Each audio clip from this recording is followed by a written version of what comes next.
अब बिहार की बात करते हैं। बिहार में भी लालू यादव और राबड़ी देवी की सिक्योरिटी को लेकर, बंगले को लेकर सियासत हो रही है। राबड़ी देवी ने सरकारी घर छोड़ने का फैसला किया है। आज उन्होंने अपना सरकारी बंगला खाली करना शुरू भी कर दिया। अब राबड़ी देवी लालू यादव के साथ तेजस्वी यादव के घर में रहेंगी। तेजस्वी को लीडर ऑफ ऑपोजिशन के तौर पर पटना के पोलो रोड पर सरकारी घर मिला हुआ है। आज 10 सर्कुलर रोड से राबड़ी देवी के घर से ज्यादातर सामान इसी बंगले में शिफ्ट किया गया। हालांकि राबड़ी देवी विधान परिषद में विपक्ष की नेता हैं, इसलिए बिहार सरकार ने राबड़ी देवी को 39 हार्डिंग रोड बंगला अलॉट किया है, लेकिन उन्होंने पहले इस बंगले में जाने से इनकार कर दिया था। अब उन्होंने लालू यादव की सेहत का हवाला देकर सरकार से इस बंगले में कुछ बदलाव कराने की मांग की है। राबड़ी का कहना है कि लालू की तबीयत ठीक नहीं है, डॉक्टर्स ने उन्हें आइसोलेशन में रहने को कहा है, इसलिए नए बंगले में सरकार उनके लिए एक अलग रूम बनवाए। अभी तक सरकार की तरफ से राबड़ी देवी के नाम पर कि उनकी मांग पर कोई फैसला नहीं हुआ है, लेकिन राबड़ी देवी ने 10 सर्कुलर रोड का बंगला खाली करना शुरू कर दिया है और आरजेडी के नेताओं ने सरकार पर हमले शुरू कर दिए हैं। राबड़ी देवी के भाई प्रभुनाथ यादव ने कहा, सरकार बदले की भावना से एक्शन ले रही है, इसलिए जल्दबाजी में तेजस्वी के घर सामान भेजा गया है। प्रभुनाथ यादव ने कहा कि राबड़ी देवी तेजस्वी के घर में ज्यादा दिन तक नहीं रहेंगी। कौटिल्य नगर में उनका घर बन रहा है, 1-1.5 महीने में लालू और राबड़ी उसी घर में शिफ्ट हो जाएंगे। माने गलत तरीका है, इसलिए कि नेता विरोधी दलीय हैं। अभी तत्काल में भी अभी कैबिनेट मंत्री के दर्जा है। ऐसे ऐसे तो जीतन राम मांझी जी हैं, नीतीश बाबू हैं, संजय झा हैं, देवेश चंद्र ठाकुर हैं, शहनवाज ऐसे ऐसे बहुत लोग हैं, मगर किसी को तो खाली कराने का आदेश नहीं मिला। मगर ये जानबूझकर माने तंग किया जा रहा है, क्वार्टर के बहाने तंग किया जा रहा है। इसे तो बहुत लोग हैं, 50 आदमी हैं, अनगिनत हैं, मगर उन लोगों को कोई नोटिस फोटिस नहीं है, कोई कुछ नहीं। बंगला बन रहा था कौटिल्य नगर में, वो तो लगभग तैयारी हो गया है, वहाँ क्यों नहीं जा रही? जाएंगे लोग, तो तैयारी अब हल्का कुछ है, 1 महीने का काम। 1 महीने के बाद तो अपना स्थान, तब जब नहीं मानिएगा तब छोड़ना ही नहीं पड़ेगा। बंगले के बाद राबड़ी देवी की सिक्योरिटी को लेकर भी सियासत हुई।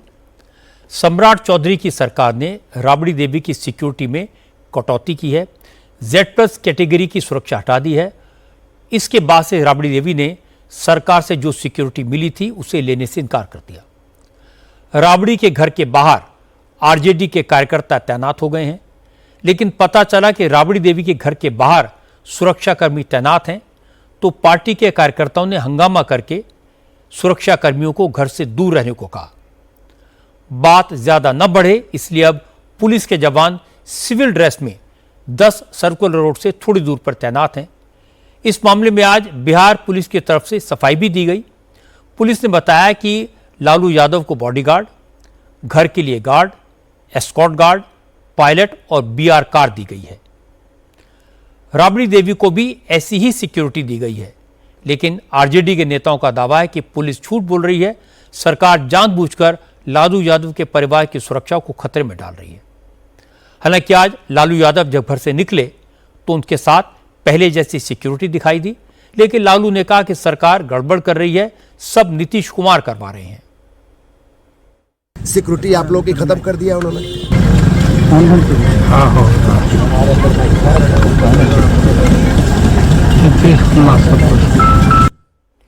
इसके बाद तेज प्रताप यादव सामने आए। तेज प्रताप ने कहा, जो नेता पंचायत का चुनाव भी नहीं जीते उन्हें भारी भरकम सुरक्षा मिल रही है, लेकिन लालू यादव जैसे नेताओं की सुरक्षा घटाई जा रही है।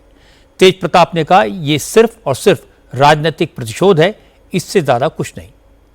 जो उन्होंने कहा है तो बात सच्चाई होगा, गलत तो नहीं कहेंगे। वो तो नीतीश कुमार कर रहे होंगे, खेल बेल रच रहे होंगे, उनका शुरू से खेल बेल रचे हैं वो। अब बदला लिया जा रहा है कि नहीं लिया जा रहा है तो नीतीश कुमार बताएंगे ना कि आप बदला ले रहे हो कि क्या कर रहे हो आप। उनका बेटा तो कुछ नहीं था, फिर भी उनको सुरक्षा बढ़ाया गया, हर एक चीज किया गया। कहाँ चुनाव लड़े थे क्या निशान जी?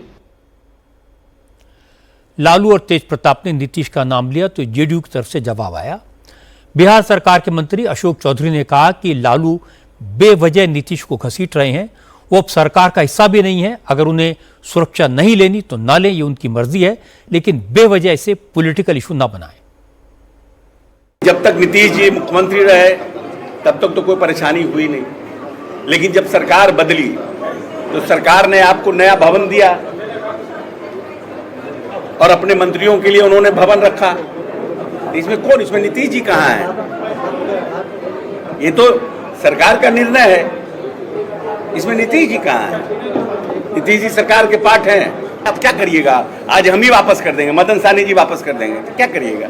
इसमें सरकार मतलब सुरक्षा वापस करने से कि हमको ना देखना है कि हमको, इसका मतलब वो लोग अपने आप को सरकार ऐसा, हमारे प्रदेश का लॉ एंड ऑर्डर इतना मजबूत हो गया है कि उनको लगता है कि अब सुरक्षा की आवश्यकता नहीं है।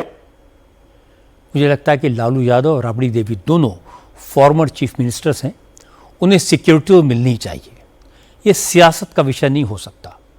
जहां तक सरकारी बंगले का सवाल है तो कोई भी सरकारी घर किसी की पर्सनल और परमानेंट प्रॉपर्टी नहीं हो सकता। जिसे जो घर अलॉट हो उसे चुपचाप स्वीकार करना चाहिए। सिक्योरिटी और बंगला ऐसे इश्यूज हैं जिनसे जनता का कोई सरोकार नहीं है, इसलिए इन पर शोर मचाकर पब्लिक सिंपैथी हासिल करने की कोशिश बेकार साबित होगी।